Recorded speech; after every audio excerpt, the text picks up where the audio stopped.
The complete surrender of the Vorthak Empire occurred exactly 73 days after the first human vessels had dropped their peaceful disguises and revealed their true military nature. Admiral Lisa Carter stood on the bridge of her flagship, watching as the final Vorthak military ships powered down their weapon systems and prepared for boarding by human inspection teams. The incredible speed and total completeness of the Vorthak defeat had sent massive shockwaves throughout every corner of the known galaxy. Species that had lived in constant terror of the reptilian empire for multiple generations watched in absolute amazement as their brutal oppressors were reduced to begging desperately for mercy.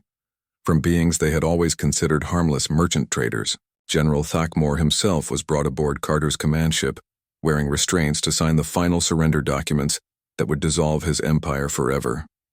The once proud Vorthak military commander appeared completely broken and utterly defeated as he faced the human admiral who had destroyed everything he had ever believed in so thoroughly. His protective scales had lost their natural luster, and his eyes held the empty look of someone whose entire understanding of the universe had been shattered beyond repair. "General Thakmor," Lisa said coldly, as she reviewed the surrender terms one final time, "your empire is hereby permanently dissolved and will never be permitted to reform. All military assets will be either completely destroyed or transferred to Terran Federation control. Your government officials will face immediate trial for crimes against innocent sentient beings. Your homeworlds will remain under direct human supervision until such time as they can demonstrate genuine commitment to peaceful coexistence with their neighbors." Thakmor signed the official documents without speaking a single word, because there was absolutely nothing left to say. His people had attacked what they mistakenly believed were helpless prey, only to discover they had awakened the most dangerous apex predators in the entire galaxy.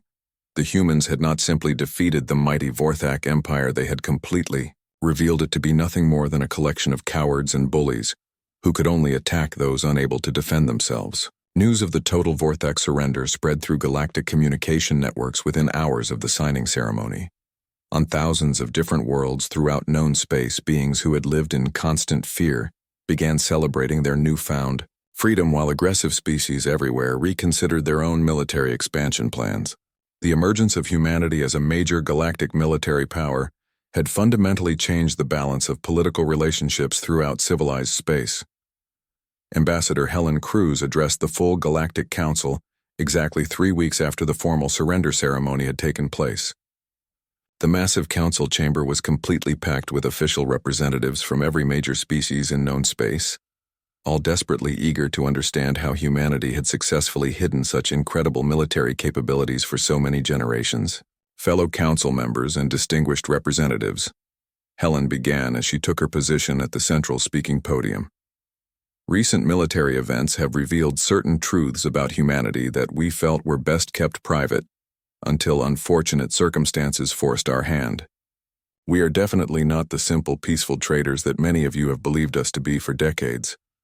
We are survivors from one of the most dangerous worlds in the galaxy, and we possess military capabilities that directly reflect that harsh heritage. The enormous chamber immediately erupted in heated discussion, as species representatives struggled to process the massive implications of her statement. The Coranian delegate loudly demanded to know exactly how many other human ships throughout the galaxy were currently disguised as innocent civilian vessels. The Altarian ambassador insisted on receiving absolute guarantees that humanity would never use its newly revealed power for territorial conquest. "We completely understand your natural concerns about our intentions," Helen continued calmly when order had finally been restored to the chamber. "But let me be absolutely clear about fundamental human motivations and goals.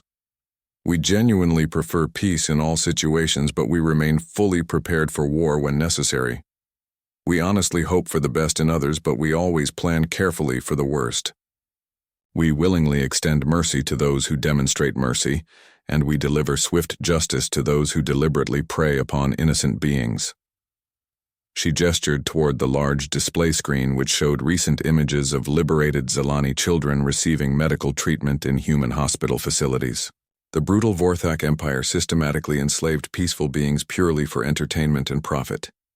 They had developed detailed plans to expand that same cruelty to human worlds and dozens of other innocent species throughout the galaxy. We could not and would not allow such evil to continue unchallenged. The official Zilani delegate, Elder Kethara, slowly rose from her seat to address the assembled council. Her beautiful crystalline form still displayed visible cracks from her terrible ordeal, but her natural inner light now burned more brightly than ever before. "Honored council members," she said in her musical voice, "humanity saved our entire people from a fate that was genuinely worse than simple death. The savage Vorthak were systematically using our innocent children as living test subjects and forcing our most skilled healers to enable their brutal conquests of other peaceful worlds throughout the galaxy. These remarkable humans could have easily ignored our desperate pleas for help," she continued with deep emotion.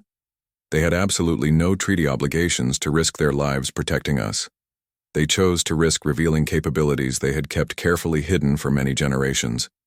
They made this sacrifice because they truly believe that those who possess great power have a fundamental responsibility to protect those who cannot protect themselves." Captain Jake Morrison received promotion to full admiral and was given command of the newly established Galactic Protection Fleet. His first major assignment involved overseeing the careful integration of advanced Zilani healing technology with existing human military medical systems. This powerful combination created mobile medical units that could save lives in combat, situations that had previously been considered completely hopeless. The grateful rescued Zilani became humanity's first formal military allies in the rapidly changing galactic political order. Their incredible healing technologies combined perfectly with human military capabilities to create a protective force that could both defend innocent beings and treat wounded soldiers with unprecedented effectiveness. Elder Kithara personally signed the historic alliance treaty that established the official Terran Zilani Cooperative. Professor Tony Green began documenting exactly how the dramatic revelation of human military capabilities had completely reshaped galactic politics throughout known space. Aggressive species that had been actively planning territorial expansion suddenly found themselves facing the terrifying possibility of direct human military intervention. The warlike Krex Consortium immediately abandoned all plans to invade the peaceful Harmony worlds. The brutal Blade Empire voluntarily withdrew from several contested territories rather than risk attracting unwanted human attention. Meanwhile, peaceful species throughout the galaxy began actively seeking formal human protection agreements for their vulnerable territories.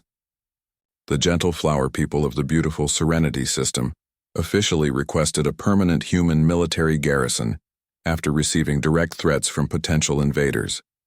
The scholarly archives keepers formally asked for regular human patrol, ships to protect their space while they continued preserving galactic history and accumulated knowledge. Dr. Angela Foster successfully established the first joint human medical college on the restored Zilani Prime, where both species could learn valuable techniques from each other. Human combat medicine combined perfectly with natural Zilani healing, abilities to create revolutionary new medical techniques that saved countless lives throughout civilized space. The impressive college quickly became a powerful symbol of what could be accomplished when different species chose to work together toward common peaceful goals. 2 full years after the complete Vorthak surrender, Elder Kethara visited Earth as part of an official cultural exchange program between the allied species. She walked peacefully through the beautiful gardens of New Geneva, watching human children play happily under the clear blue sky of their remarkable homeworld. The stark contrast with the incredible violence those same humans had displayed while protecting her people remained something she was still trying to fully understand. "Ambassador Cruz," she said thoughtfully as they sat together beside a peaceful fountain, where human families were enjoying a quiet afternoon. "I still find your fascinating species very difficult to comprehend completely.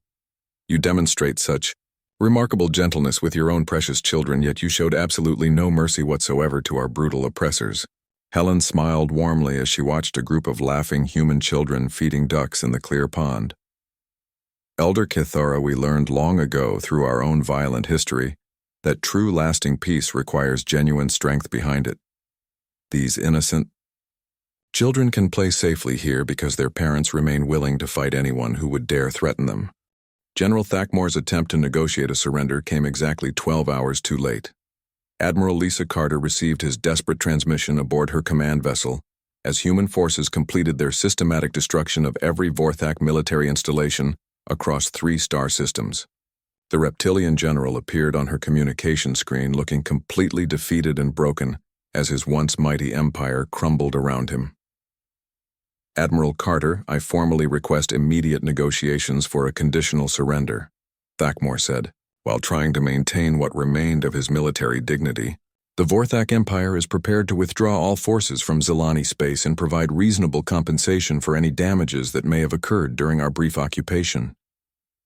Lisa stared at the pathetic figure on her screen and felt nothing but complete contempt for everything he represented. Her intelligence teams had already provided detailed reports about exactly what the Vorthak had done to innocent Zilani civilians during their occupation. Medical experiments performed on children for entertainment, torture of adults to make them work faster in processing facilities. The deliberate destruction of a peaceful civilization for no reason other than greed and cruelty. General Thakmor, she replied in a voice cold enough to freeze the atmosphere of a planet. You showed absolutely no mercy to innocent beings who never threatened you. You will receive exactly the same consideration from us. There will be no negotiations of any kind and no conditional surrender. You will face complete justice for your crimes against peaceful civilizations. She gestured sharply to her communications officer, who immediately cut the transmission before the Vorthak general could respond with more pathetic excuses. Around her, the command center continued coordinating the largest human military operation in over a century. Every display screen showed Vorthak positions being eliminated with surgical precision that bordered on artistic perfection. Colonel Nick Davis led specialized strike teams that had successfully infiltrated every major Vorthak command center throughout their occupied territory. His special operations forces moved through enemy installations like invisible ghosts, eliminating key personnel and capturing intelligence data that revealed the complete scope of Vorthak crimes across the entire galaxy. Admiral, we have secured the primary Vorthak intelligence facility on Zilani Prime, Nick reported through secure military communications. The classified data we have recovered shows they have been planning systematic attacks on human colonies for over 8 months. They possess detailed intelligence on our civilian trade routes and population centers. Lisa felt her anger deepen as she reviewed the captured enemy files on her personal display. The Vorthak had not simply invaded Zilani space on some military impulse. They had been systematically planning to expand their brutal empire into human-controlled territory. The attack on the peaceful Zilani had been intended as practice for enslaving what they mistakenly believed were defenseless human traders. Colonel, continue your current operations without any restrictions, she ordered firmly. I want every Vorthak command structure completely dismantled and every piece of intelligence data recovered immediately. These creatures have been planning genocide against multiple innocent species. On the surface of Zilani Prime, Major Kate Wilson coordinated advanced psychological warfare operations that systematically turned Vorthak military units against each other. Her specialized teams had quickly learned that the reptilian warriors were held together primarily by fear and systematic brutality. When that command structure began collapsing, they turned on their own comrades with savage fury. Vorthak soldiers who had appeared unstoppable when attacking peaceful Zilani civilians now cowered in underground bunkers as human forces closed in around their positions from every direction. The humans fought with a deadly combination of superior technology and tactical brilliance that made any form of resistance seem completely hopeless. Dr. Angela Foster worked alongside liberated Zilani civilians to provide medical treatment for the survivors of systematic Vorthak brutality. The human combat medic had served in war zones throughout the galaxy, but the deliberate cruelty inflicted on the crystalline beings made her feel physically sick. Children who had been used as living test subjects for painful medical experiments. Adults who had been tortured simply to make them work faster in slave labor facilities. Admiral, we absolutely must document everything we discover, Angela reported during her daily medical briefing. The Vorthak did not simply enslave these innocent people. They deliberately turned them into laboratory animals purely for their own sick entertainment. Many of these injuries were inflicted with no purpose except causing pain. The rescued Zilani provided detailed testimony that hardened human military resolve against showing any mercy toward their former captors. Elder Keithara herself had been subjected to repeated experiments, specifically designed to test the absolute limits of her natural healing abilities. The Vorthak had deliberately injured her over and over again to observe how many times she could repair the same damage. Captain Danny Clark commanded the systematic liberation of every Vorthak research facility, where his teams discovered the complete extent of the Empire's crimes against innocent life. Laboratory after laboratory filled with beings from dozens of different species, all being used as unwilling test subjects and medical slaves. "Dear God in heaven," Danny whispered as his Marines moved through facility after facility filled with horrors. They have been doing this systematic torture for decades without anyone stopping them. There are imprisoned beings here from species that the galaxy believed had gone completely extinct years ago. The evidence continued mounting as human forces methodically dismantled every aspect of the Vorthak occupation. This was not simple conquest or even traditional slavery. This represented systematic cruelty on a scale that challenged human understanding of absolute evil. Admiral Carter reviewed all the intelligence reports and made her final decision about the fate of the Vorthak Empire. They would not be permitted to withdraw their forces and rebuild somewhere else. They would not be allowed to negotiate terms or maintain any of their previous conquests. They would face complete destruction as a military force and answer fully for their crimes against innocent beings throughout the galaxy. Communications officer broadcast this message on every Vorthak military frequency, Lisa commanded.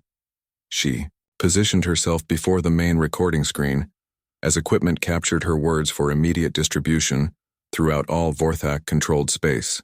To every Vorthak military personnel, this is Admiral Lisa Carter of the Terran Federation Navy. She began with absolute authority. Your empire has committed crimes against peaceful civilizations that cannot and will not be forgiven or forgotten. You have systematically tortured children and enslaved innocent beings purely for your own entertainment. You have planned genocide against multiple species, including humanity itself. She paused deliberately to allow her words to reach every Vorthak receiver before continuing her declaration. The Terran Federation hereby officially declares the Vorthak Empire to be a permanent threat to galactic peace and security. Your military forces will be destroyed completely and without exception. Your government will be dissolved permanently. Your leaders will face trial for crimes against all sentient life. There will be absolutely no negotiation and no mercy shown. The message transmitted across subspace communication networks and was received by Vorthak forces throughout their crumbling territory. Many individual units attempted to surrender immediately, but Admiral Carter's orders to her forces were absolutely clear. Military personnel would be accepted as prisoners, but the entire command structure would be eliminated without any exceptions. Human forces demonstrated military capabilities that amazed even their closest galactic allies. Vessels that had successfully posed as simple cargo haulers for decades revealed themselves as incredibly advanced warships. Civilian contractors turned out to be special operations soldiers with years of actual combat experience. The entire galaxy watched in complete amazement as humanity finally shed its carefully maintained peaceful disguise and revealed itself as one of the most formidable military powers in all known space. The same species that had spent generations trading peacefully throughout civilized worlds possessed technology and training that made them nearly unstoppable in any military conflict. Elder Kethera stood among the ruins of her home city, watching human soldiers helping Zelani civilians rebuild everything the Vorthak had destroyed during their brutal occupation. The crystalline being was still recovering from her severe injuries, but her natural inner light grew stronger with each passing day as freedom returned to her people. General Thakmor stood in the command center of his flagship, watching the conquered Zelani homeworld through the main viewing screen, and felt deeply satisfied with his latest victory. The crystalline beings had surrendered within 3 days without putting up any meaningful resistance, just as his intelligence reports had predicted. His forces now controlled every major city and had begun sorting the captured Zelani by their medical specialties for future use. The reptilian general was especially pleased with the advanced healing laboratories his troops had captured intact. Vorthak scientists were already studying the technology and learning how to force the Zelani to use their natural abilities to heal wounded soldiers.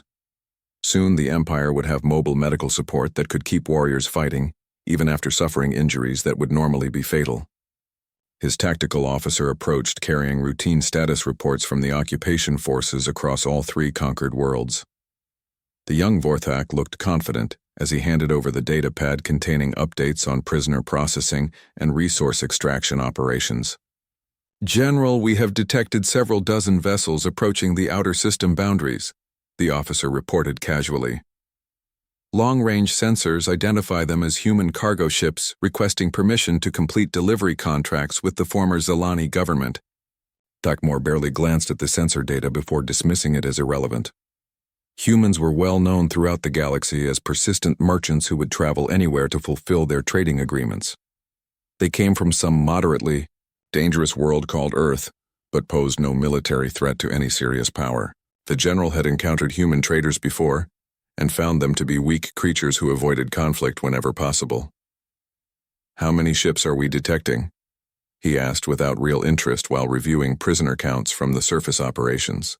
"Approximately 40 vessels of various sizes, General," the tactical officer replied. "They claim to be carrying medical supplies and food shipments that were ordered by Zelani colonies before our forces arrived in the system. Deny them entry, and order them to leave immediately," Thakmor commanded. "If they refuse to withdraw, destroy one of their ships as an example to the others. We cannot allow alien interference with our processing operations." The tactical officer nodded and returned to his station to relay the orders. Thakmor went back to studying reports from his ground commanders who were establishing holding facilities for the captured Zelani population. Everything was proceeding exactly according to plan. 30 minutes later, alarm signals began sounding throughout the Vorthak flagship. Thakmor rushed to the main tactical display where his officers were pointing at sensor readings that made absolutely no sense. The approaching human vessels were still moving toward Vorthak positions, but they looked completely different from what the sensors had detected earlier. "General, the human ships are changing their external configuration," his sensor officer reported with confusion clear in his voice. "They appear to be dropping outer hull sections and revealing different internal structures underneath." On the tactical display, Thakmor watched in growing disbelief as the approaching vessels transformed before his eyes. What had appeared to be simple cargo haulers were shedding fake outer shells and revealing military-grade armor plating and weapon systems. The ships were not civilian traders at all, but disguised warships that had completely fooled Vorthak detection systems. "All ships to battle stations immediately," Thakmor roared as the implications became clear. "Prepare for combat operations. How did our intelligence services fail to detect military vessels disguised as merchant ships?" His fleet began moving to intercept the approaching humans, but before they could reach effective weapons range, something even more shocking occurred. The human ships opened fire at distances that should have been impossible for any known galactic weapons technology. High-energy plasma beams and guided missile volleys crossed the vast emptiness of space and struck Vorthak vessels with devastating accuracy.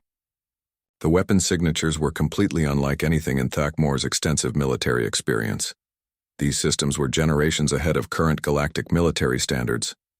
"General, the humans are using some form of advanced targeting technology," his weapons officer called out desperately.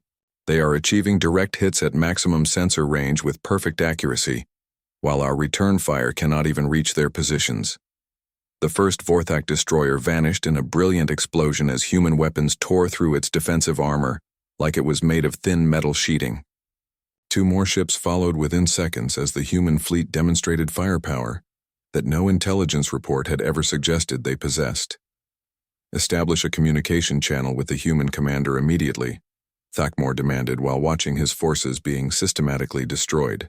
"I need to understand exactly what we are facing here."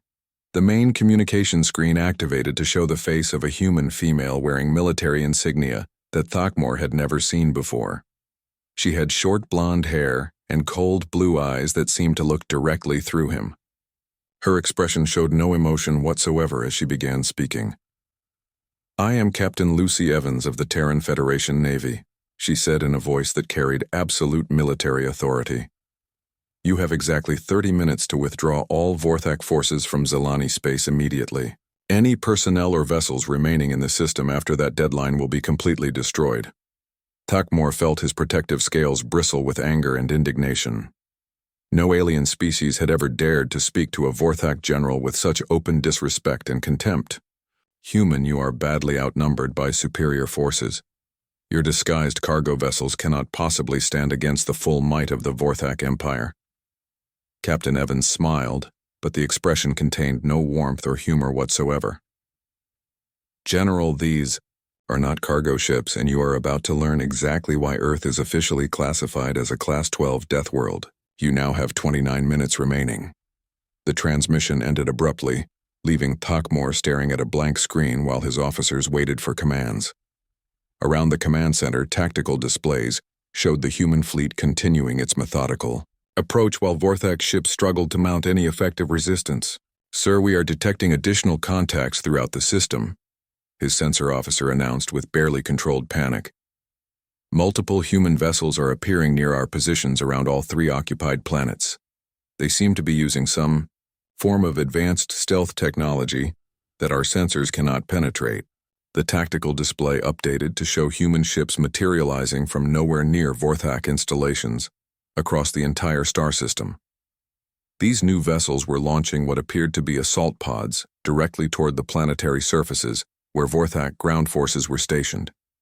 General, we have incoming emergency transmissions from our surface commanders, the communications officer reported. They report that human military units are attacking our positions using drop pods that somehow penetrated our orbital defense systems. On the surface of Zalani Prime, Lieutenant Colonel Steve Martinez led the first wave of human Marines as their assault pods crashed through Vorthak defensive lines like they were made of paper. The drop pods had punched through supposedly impenetrable energy shields and delivered combat troops directly into enemy-controlled territory. The Vorthak defenders found themselves facing something they had never encountered before. Human soldiers advanced through weapons fire that should have killed any normal galactic species. Their advanced armor absorbed energy blasts that would have been instantly fatal, while their own weapons cut through Vorthak defenses with terrifying efficiency. Sergeant Amy Johnson kicked down the reinforced door of a Vorthak command bunker and eliminated 6 enemy soldiers before they could even react to her presence. Her assault team moved through the facility with deadly precision that spoke of years of training on worlds where everything was constantly trying to kill them. Command, this is Johnson reporting, she announced over her communication system. Primary objective secured. We have rescued 62 Zalani civilians and captured valuable intelligence materials about enemy operations. Similar reports flooded, and from human units operating across all 3 occupied worlds simultaneously.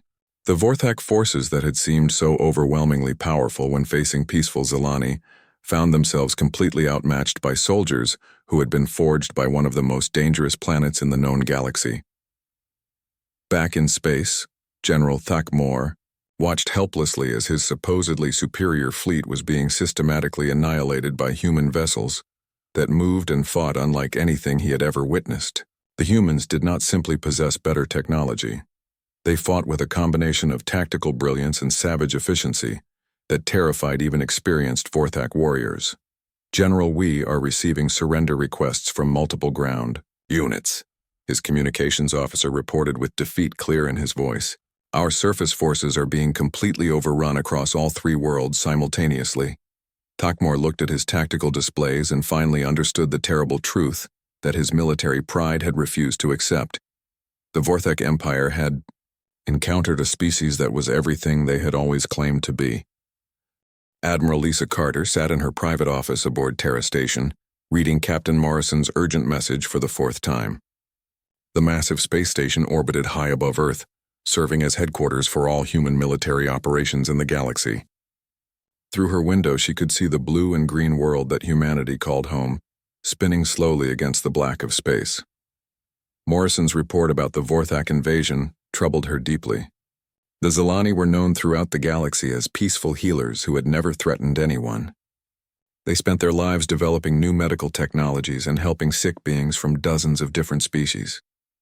The idea that brutal warriors would invade their worlds just to enslave them made Lisa feel sick to her stomach. But there was something else in the intelligence files that made the situation even more dangerous. Her chief intelligence officer, Commander Ryan Fox, had been tracking Vorthak movements for months, and the pattern was becoming clear. The reptilian empire was expanding aggressively, and they were looking at human colonies as potential targets. Ryan knocked on her door and entered carrying a stack of classified reports about Vorthak military operations. He was a tall, serious man who had served as Lisa's intelligence chief for 8 years. His expression was grim as he placed the files on her desk. "Admiral, the situation is worse than Captain Morrison knows," Ryan said quietly. "Our sources inside Vorthak space report that they consider Earth and our colonies to be soft targets. They think we're just peaceful traders with some useful technologies they can steal." Lisa opened the files and began reading the intelligence reports. The Vorthak had been studying human trade routes and colony defenses for over a year. They had detailed plans for attacking human settlements and enslaving the populations just like they had done to 12 other peaceful species over the past 50 years. "They have no idea what they're dealing with," Lisa said as she continued reading. "They think we're defenseless merchants who will surrender without a fight." For over a century, the Terran Federation had worked hard to maintain exactly that impression.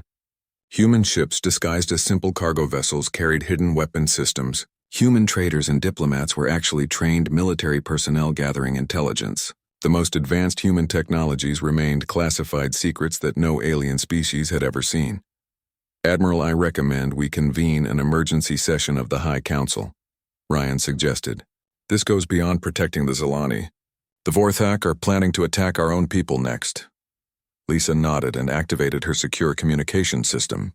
Within minutes, she had contacted all 12 members of the Terran High Council and ordered them to report to the war room for an emergency meeting. Full security protocols would be in effect, which meant no records would be kept and no outside communications would be permitted. 2 hours later, Lisa stood before the council members in the most secure room on Terra Station. These 12 people represented every major human colony and military service in the galaxy. They were the ones who made the most important decisions about humanity's future among the stars. "Council members, we face a crisis that requires immediate action," Lisa began. "The Vorthak Empire has invaded the Zilani worlds and enslaved the population. Our intelligence indicates they plan to attack human colonies next. We must decide whether to reveal our true capabilities and intervene militarily." The room erupted in discussion as council members debated the implications of such a decision. Council member Rachel Torres from the Mars colonies was the first to speak when order was restored. "Admiral, what exactly are you proposing?" Rachel asked. "The Zilani are not part of the Federation and we have no treaty obligations to defend them." "I'm proposing Operation Sanctuary," Lisa replied firmly. "A full-scale military response designed to liberate the Zilani worlds and eliminate the Vorthak threat permanently. We've hidden our strength for good reasons, but sometimes hiding creates more danger than revealing." Dr. Marcus Webb, the Federation's chief scientist and former colony survivor, raised his hand to be recognized. Marcus had lived through the destruction of a human research station when alien raiders attacked without warning 15 years ago. His experience with galactic threats carried weight with the other council members. "I've been studying Vorthak expansion patterns," Marcus said gravely. "They don't stop once they start conquering. They identify useful species, then systematically destroy or enslave them. Our intelligence shows they've already selected targets in human space for their next wave of attacks." "The doctor is correct," Lisa added. "We can deal with the Vorthak now while they're focused on the Zilani, or wait for them to attack our colonies when they're ready. The choice is that simple." Council member Paul Grant from the Jupiter orbital platform stood up looking concerned. "Admiral, what about our long-standing policy of non-interference in alien conflicts? We've spent decades building trust by staying out of galactic politics." "Paul, the Zilani aren't involved in a conflict," Lisa replied with steel in her voice. "They're victims of genocide. We've maintained peace by hiding our strength. But peace means nothing if we allow innocent people to be murdered while we have the power to stop it." The debate continued for over an hour as council members weighed the risks and benefits of military action. Some worried about exposing human capabilities to the galaxy, while others argued that the Vorthak threat was too serious to ignore.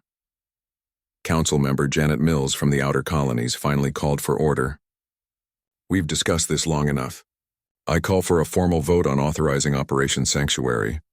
Lisa watched as hands went up around the table. 7 members voted in favor of military action, while 4 voted against and 1 chose to abstain. Under Federation law, the vote was sufficient to authorize full-scale military operations. Operation Sanctuary is approved, Lisa announced. I'm implementing total mobilization protocols effective immediately. It's time to show the galaxy what human deathworlders can do when innocent lives need protection. The moment the vote was completed, orders began flowing to human military units throughout the galaxy. Captain Lucy Evans received activation codes aboard the dreadnought Retribution, where it patrolled near the Centauri colonies.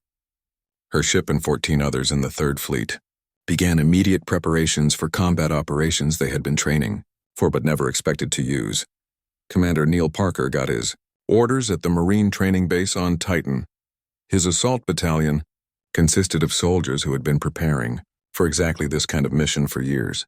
They began loading equipment and weapons that most alien species had never seen and hopefully never would. Throughout human-controlled space, men and women who had posed as civilian traders and diplomats for decades received coded messages activating their true identities. These sleeper agents had been placed years ago to gather intelligence and prepare for the day when humanity might need to act decisively. On Earth itself, the massive orbital shipyards began launching vessels that had been disguised as industrial platforms and civilian transports. These ships dropped their false outer hulls and activated military systems that had been hidden since the day they were constructed. Lisa stood in the main command center, watching displays that showed the largest human military operation in 50 years beginning to unfold. Ships and personnel were moving toward the Zilani systems from 12 different directions using routes that would bring them together at exactly the right moment. Admiral, we have a transmission from Captain Morrison, Ryan reported. He's still in orbit around Zilani Prime and reports that Vorthak ground forces are expanding their operations on the planet surface. Tell Captain Morrison to maintain his position and continue monitoring the situation, Lisa ordered. Inform him that substantial help is on the way, and he should be ready to assist with coordination when our forces arrive. She turned to address the entire command center staff who were managing the complex operation. People, we're about to reveal military capabilities that humanity has kept hidden for generations. The galaxy is going to learn that we're not just peaceful traders from a dangerous world. We're apex predators who choose to be peaceful until someone threatens innocent life. The massive tactical displays showed human forces converging on Vorthak-occupied space from multiple directions. Admiral Carter smiled grimly as she watched the coordination unfold exactly as planned. The Vorthak Empire had made a fatal error when they decided to enslave peaceful beings while humans were watching. Communications begin final countdown sequence for Operation Sanctuary, Lisa commanded. It's time to show the galaxy what happens when Deathworlders decide that mercy isn't enough. Captain Jake Morrison checked the cargo manifest. One more time as his ship approached Zilani Prime, the New Horizon carried 300 tons of medical supplies and equipment that the peaceful, crystalline aliens desperately needed. Jake had been making these runs for 5 years now, and he genuinely liked the Zilani people. They were gentle creatures who stood about 7 feet tall with bodies that looked like living crystal formations. Their skin sparkled with inner light, and they moved with grace that reminded Jake of dancers back on Earth. The Zilani had never hurt anyone as far as Jake knew. They spent their time developing new healing technologies and helping sick creatures from all over the galaxy. Their hospitals were famous throughout known space for being able to cure diseases that other species considered hopeless. Jake often wondered how such peaceful beings had survived in a galaxy full of predators and warriors. His communication officer, Danny Bell, turned from his station with a puzzled look. Captain, we're getting some strange readings from the planet. The usual traffic control signals aren't coming through, and there's a lot of electromagnetic interference. Jake frowned and moved to the sensor display. The planet below looked different somehow. There were dark spots on the surface where major cities should be glowing with the soft light that Zilani settlements always produced. Several orbital stations that should have been welcoming incoming ships were completely silent. Try to raise Elder Kithara directly, Jake ordered. The Elder was his usual contact on Zilani Prime and had become something of a friend over the years. She always greeted him personally when he arrived with supplies. Danny worked at his console for several minutes before shaking his head. I'm not getting any response from the government channels, Captain. Wait. His expression changed to concern. I'm picking up a weak signal on an emergency frequency. It's heavily encrypted and barely getting through all this interference. Put it through, Jake said immediately. Any emergency transmission from the Zilani was serious business since they rarely had emergencies of any kind. The main screen flickered and static filled the bridge before a familiar crystalline face appeared. Elder Cathara looked terrible. Her usually bright inner light was dim and flickering. Dark cracks ran through her crystal skin, and one of her forearms hung useless at her side. Behind her, Jake could see damaged walls and the occasional flash of weapons fire. "Captain Morrison," she said, and her voice was weak and full of pain. "Thank the stars you have come. We need help desperately. Our world has been invaded by the Vorthak Empire 3 days ago." Jake felt his blood run cold. He had heard of the Vorthak, but only in whispered stories from other traders. They were supposed to be a brutal, militaristic species that conquered peaceful worlds and enslaved the populations. Most species in the galaxy feared them, but the Vorthak usually stayed in their own territory far from the trade routes. "Elder, what happened?" Jake asked. "How did they get past your defenses?" Cathara let out a sound that might have been a laugh if it wasn't so bitter. "What defenses, Captain Morrison? We are healers, not warriors. We have never built weapons or trained soldiers because we believed our neutrality and medical services would protect us. We were wrong." The transmission flickered as explosions echoed in the background. Jake could see Vorthak soldiers moving behind the Elder. They were large reptilian creatures covered in dark scales and carrying energy weapons. They wore heavy armor and moved with the confidence of predators who knew they faced no real opposition. "The Vorthak came without warning," Cathara continued. "They destroyed our orbital defenses in minutes and landed troops all over the planet. They are not here to conquer us, Captain. They are here to enslave us. They want to use our healing abilities to support their armies as they conquer other worlds." Jake's hands clenched into fists. The idea of using the peaceful Zalani as living medical tools for an army of conquest made him sick. "Elder, we need to contact the Galactic Council. They have protocols for this kind of situation." "We tried, Captain, but the Vorthak are jamming all our long-range communications. You are the first contact we have had with the outside galaxy since the invasion began. Even if we could reach the Council, what would they do? Send a diplomatic mission that would arrive in months while our people suffer and die." The Elder moved closer to the camera, and Jake could see desperation in her large, crystalline eyes. "Captain Morrison, I know your people understand conflict better than most species. Earth is what the galaxy calls a death world, and humans have a reputation for being able to handle dangerous situations. We have nowhere else to turn." Another explosion shook the room where Cathara was hiding, and the transmission began to break up. "Please, Captain," she said as her image faded in and out. "We beg for mercy for intervention. Our children are dying in their laboratories. They are forcing our healers to work on wounded Vorthak soldiers while letting our own injured suffer. They treat us like animals, Captain, like tools to be used and thrown away." Jake could hear Vorthak voices getting closer to the Elder's hiding place. Their language sounded harsh and threatening even through the translator. "I have to go, Captain," Cathara whispered. "If you cannot help us, please remember us as we were. Tell the galaxy that we tried to live in peace." The transmission cut off, leaving Jake staring at a blank screen. The bridge was silent except for the usual hum of the ship's systems.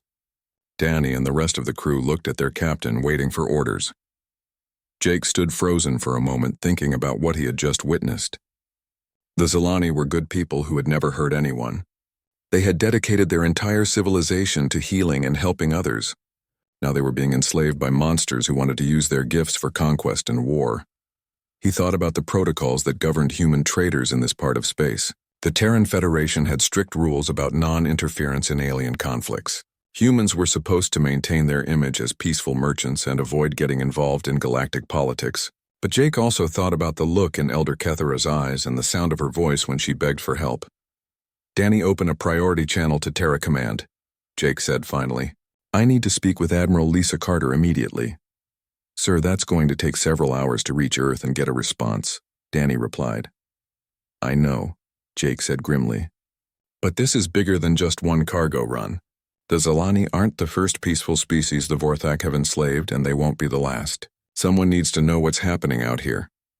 As the New Horizon moved into orbit around the darkened planet below, Jake began composing his report to Admiral Carter. He had a feeling that this message was going to change everything for humanity and the galaxy.